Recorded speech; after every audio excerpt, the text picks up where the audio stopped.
Welcome to star 9 news. Nalgonda జిల్లా మునుగోడు మండల పరిధిలోని పులిపలుపుల గ్రామానికి చెందిన గోలి ఆదినారాయణ అనే వ్యక్తి షుగర్ వ్యాధితో బాధపడుతూ కుడి కాలును పోగొట్టుకోవడం జరిగింది. ఇటీవల ఆదినారాయణ భార్యకు కిడ్నీ ఆపరేషన్ అయింది. ఈ విషయం తెలుసుకున్న దీవెన ఫౌండేషన్ చైర్మన్ ఋషిపాక వెంకటయ్య శుక్రవారం కుటుంబ సభ్యులను పరామర్శించి వైద్య ఖర్చుల కోసం 5,000 రూపాయలు సాయం చేయడం జరిగింది.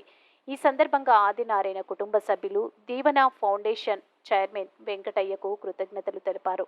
ఈ కార్యక్రమంలో కోరే పరమేష్, మంగి మహేష్, పూదిరి సైదులు, గ్రామస్తులు పాల్గొన్నారు.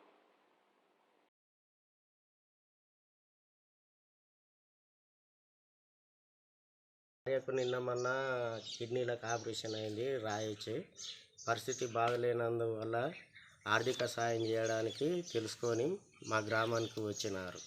ఇన్ఫెక్షన్ వల్ల కాలు తీసేసిండ్రు. ఎంతమంది కాడికి వెళ్ళినా ఎటువంటి ఉపయోగం లేకపోయింది. కొంతమంది మా ఫ్రెండ్స్ కలిసి వాళ్ళకు తోచిన సాయం చేసిండ్రు. వాళ్ళ తర్వాత మళ్ళీ ఈ ఫౌండేషన్ తరఫు నుంచి వెళ్ళి సార్ వాళ్ళు వచ్చిండ్రు. సార్ వాళ్ళు మా ఆర్థిక పరిస్థితిని తెలుసుకొని సాయం చేయడానికి మా ఊరికి వచ్చిండ్రు.